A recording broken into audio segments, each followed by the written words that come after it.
Are we saying that anyone who's trying to put up a building worth £1 billion shillings, 2 billion shillings, cannot tell that probably this land will bring me problems in future? I can, for example, I might have the wish to put a building on a particular piece of land.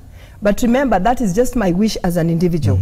But there's authority who is mandated and is earning a salary to ensure that my wish cannot be granted just because it's a wish. He's paid to do that job, to check that nobody puts up buildings on land where they're not supposed to put up buildings. So why do they allow that to happen?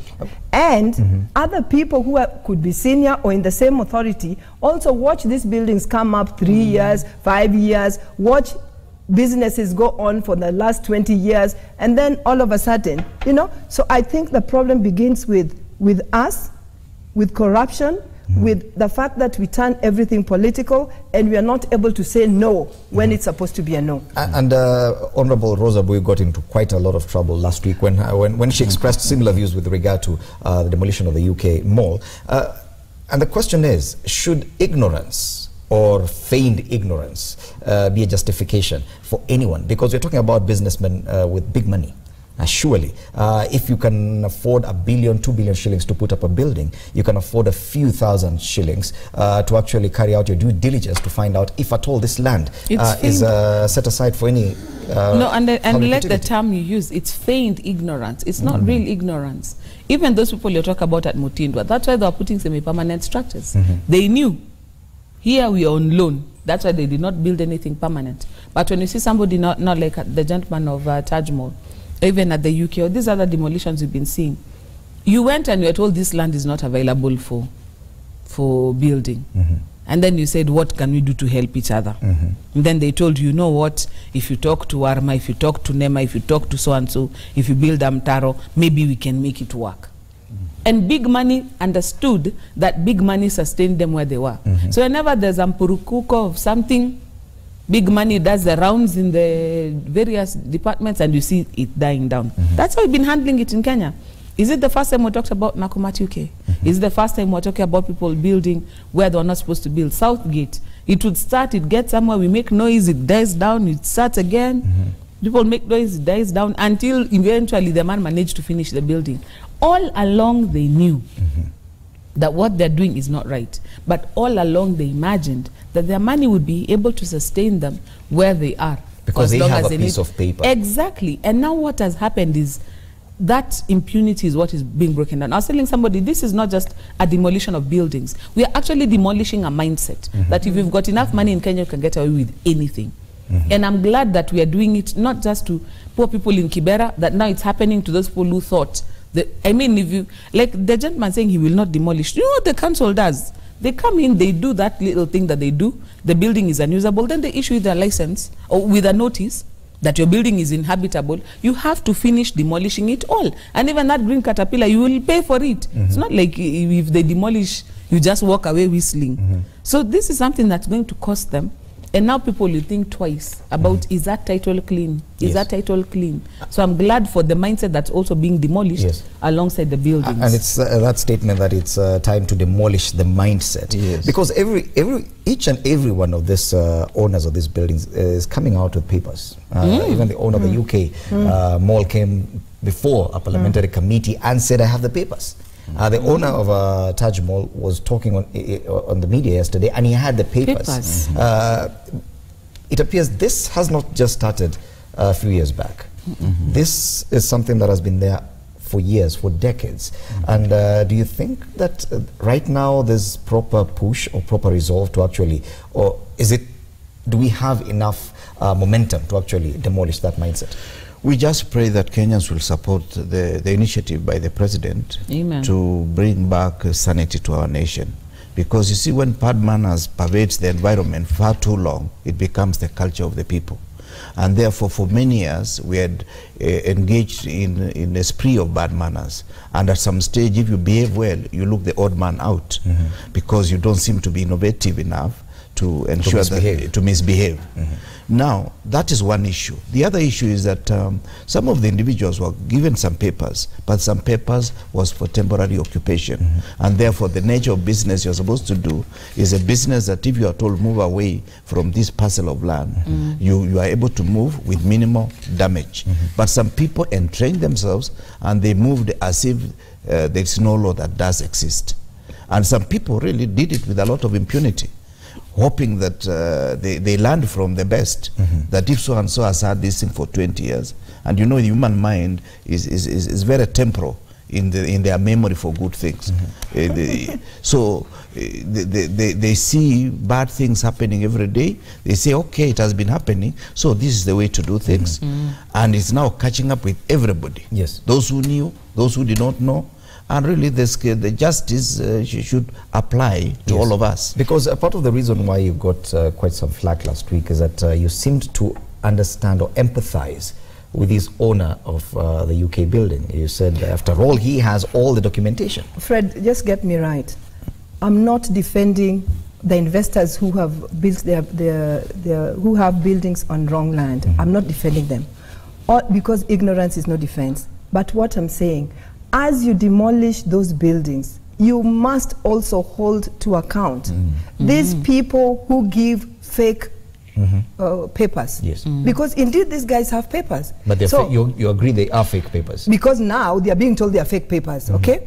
So these are the people, we also have to go after them. And I'm happy that the president ordered that they also must be held to account. Because you cannot demolish buildings and on the other hand, let these guys go scot-free. They'll be waiting to pounce on the next victim. So we must hold them to account. So under no circumstance am I saying that let us stop demolitions. I'm saying that as we demolish the buildings that are on riparian areas or riparian land, we must also hold to account.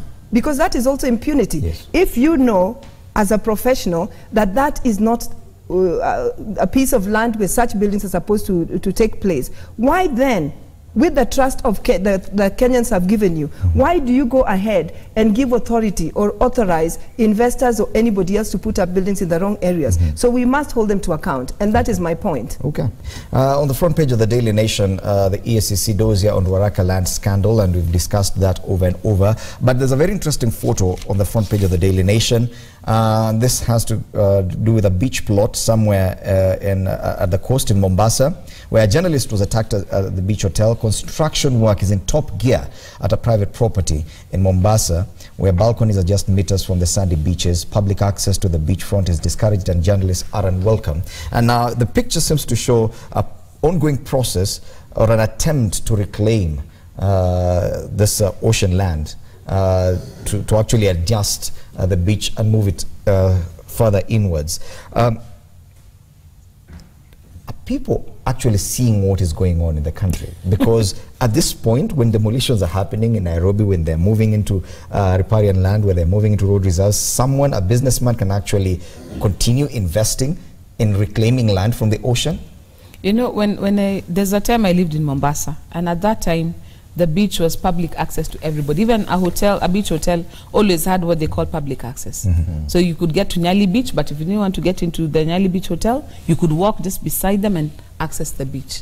Then in the excuse of security, beach hotel owners now even started excising part of the beach and saying, if you're passing through here, you're going through. You cannot enjoy the waters in this area. They're reserved for our guests, which is total and it's complete and utter rubbish, because that is part of the marine park.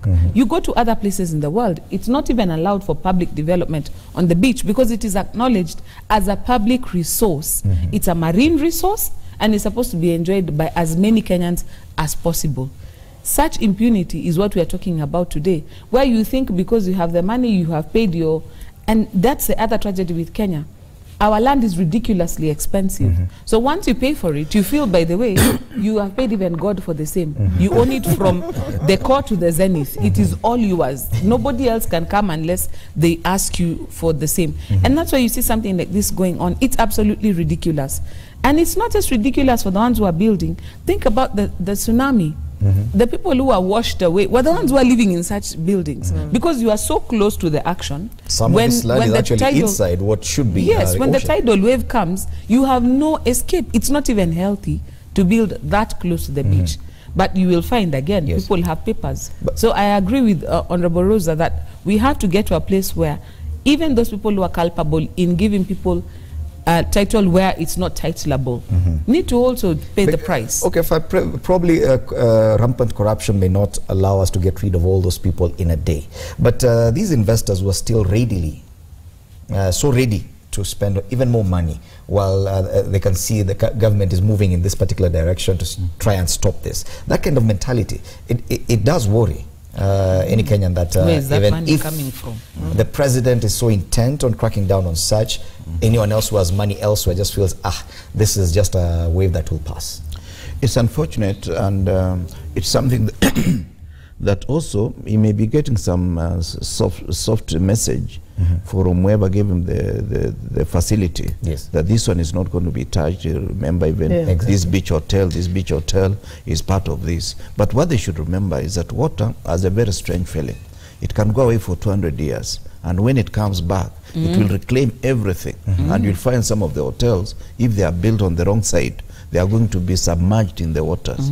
So at times, people hope that the 200 years they will have gone, but they leave their children with problems. It's like the Bible, where one of the prophets told a king that whatever you are doing is going to affect you in future. He said, the future, during my lifetime, he said, no. The lifetime of your children or grandchildren. He said, no, I don't care what happens after I've gone. This is the problem. Because whatever we are investing is supposed to be the foundation for our children and our great-grandchildren.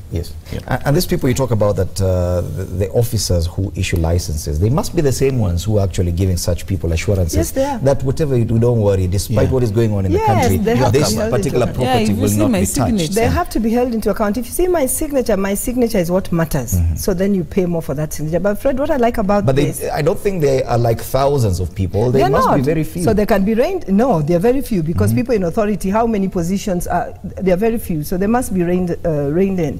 What I really like about this is Kenyans seem to be going remember when Mishuki gave orders and tried to reform the matatu industry? And now Kenyans took it upon themselves to actually be sorting any driver or any tout who was in the wrong.